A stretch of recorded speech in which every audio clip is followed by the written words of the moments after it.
2, 4, 6, 8, 10. That is 10 different classes that you're teaching, but you're only doing 3 lessons. I love that. That's the epitome of every teacher's dream.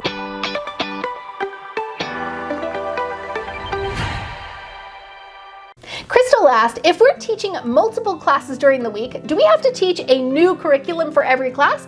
Or can we combine our curriculum and repeat it? Absolutely, you sure can, Crystal. Why do we have to reinvent the wheel and do new curriculum every single class time if it's new students? So for instance, let's say we have 4 classes. One of those classes is a Monday, Wednesday, Friday morning, and a Monday, Wednesday, Friday afternoon, Tuesday, Thursday morning, Tuesday, Thursday afternoon. Now here is what is so cool about the preschool schedule.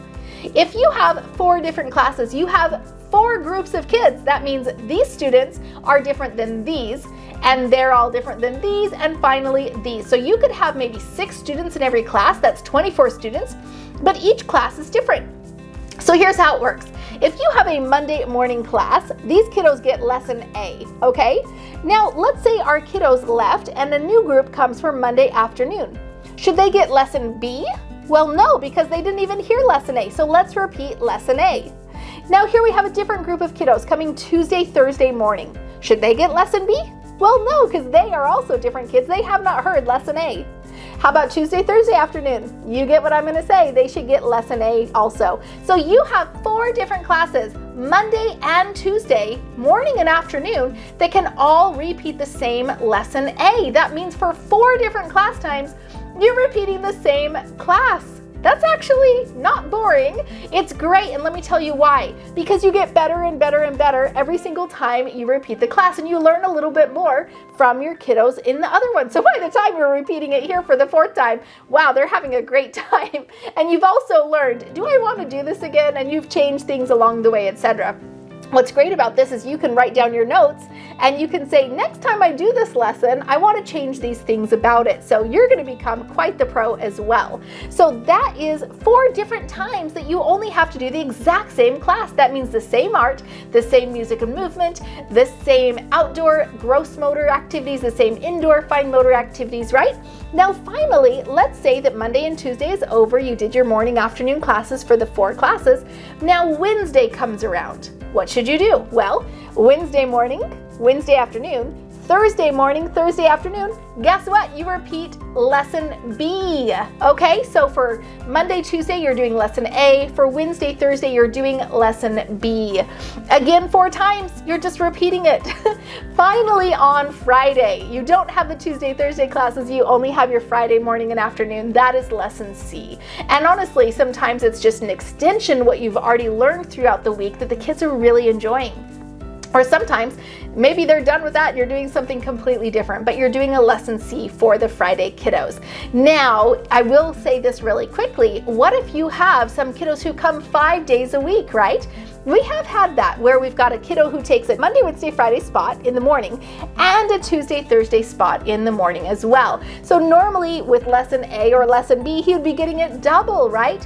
What I love for those kiddos is to be able to have them be my helper in the class. So yes, there might be some elements of this class that I'm repeating on that Tuesday or that Thursday. But my kiddo, who's a 5-day kiddo, oh, they're now my helper, and I'm pulling them in, and they get to be the ones who hold the book or go get the manipulatives, or they get to lead the class in the song. We're becoming the helper, and guess what? Repetition is okay. Now, maybe for the art project, they may be super bored about that one. You might want to think about a separate art project, or even just more an exploratory art project for sure on that, or just give them more time in a center that they love. So it's not like you have to reinvent the wheel just for a 5-day kiddo. I hope that's helped. Post in the comments if you are loving this, the idea of only having to do 3 different lessons for all the classes that you're teaching during the week. So how many classes is that you're teaching during the week? Let's go back really quick. Yes, we've got 4 classes, but we're teaching multiple days. We had 5 days a week we're teaching, then we're teaching 2 times here because that's morning and afternoon. So 2, 4, 6, 8, 10. That is 10 different classes that you're teaching, but you're only doing 3 lessons. I love that. That's the epitome of every teacher's dream. Now, I will add on a quick little bonus tip here for you. You might be asking yourself with curriculum, that's a weekly schedule, but what about a year, right?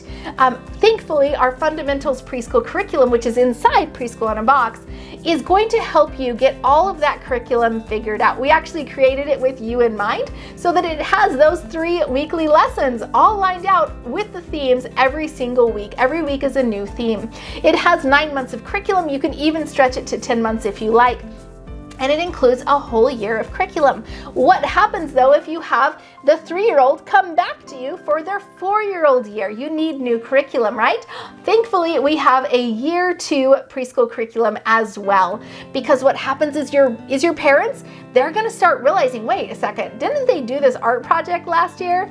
So we created year 2 curriculum with completely different themes, completely different activities in art and music and movement and songs and books and everything else with new themes, so that the year 2 with that 4-year-old year, they're not getting the same activities. The parents are like, oh, this is all bright and new and fun again.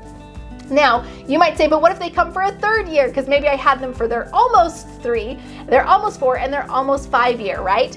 In that situation, guess what happens? When you repeat the curriculum, so let's say year 1, year 2, and if you go back to year 1, it's not a problem because they were only almost 3 years old when they got it here, but now they're almost 5. So they're older, they're gonna get completely different things out of it, and the parents will not remember 2 years ago a certain art project. Another thing to state is that our curriculum is for ages 3 to 5. So it's not like you have to do year 1 as a 3-year-old and oh no, what about the pre-K years? Because maybe you have mixed classes. Our curriculum is set up for that way. It's for a mixed class of ages 3 to 5. And of course, you can differentiate your teaching with the different activities. So maybe this student needs this and this student needs this, but your whole class needs this. It's great. It works for all of it. So you can do either year 1 here and year 2 here and year 1 here. It doesn't really matter. You just keep rotating your curriculum. It means more that it's just 2 years of rotating curriculum, not necessarily first do this year and then do that. Does that make sense?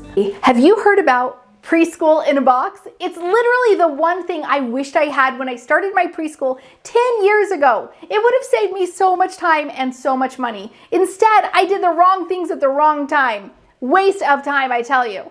I can't wait to tell you all about Preschool in a Box.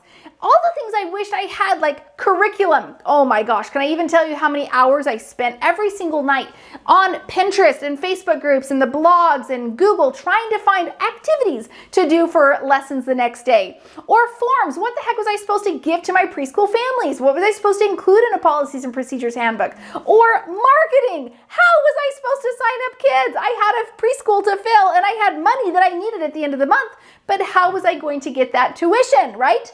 All of those components are inside of Preschool in a Box and a whole lot more. I want to get you Preschool in a Box. I've got an exclusive opportunity for you. When you join our Preschool All-Stars membership, not only will you be surrounded by myself and hundreds of preschool owners cheering you on during your journey, you get an exclusive discount on Preschool in a Box. I'm talking out of this world. When people see it, they kind of lose their mind. They're so excited, ready to grab it right away. I can't wait to get you your exclusive discount on Preschool in a Box. Just join Preschool All-Stars. Click the link in the description or go to preschoolallstars.com. It's gonna be like Christmas.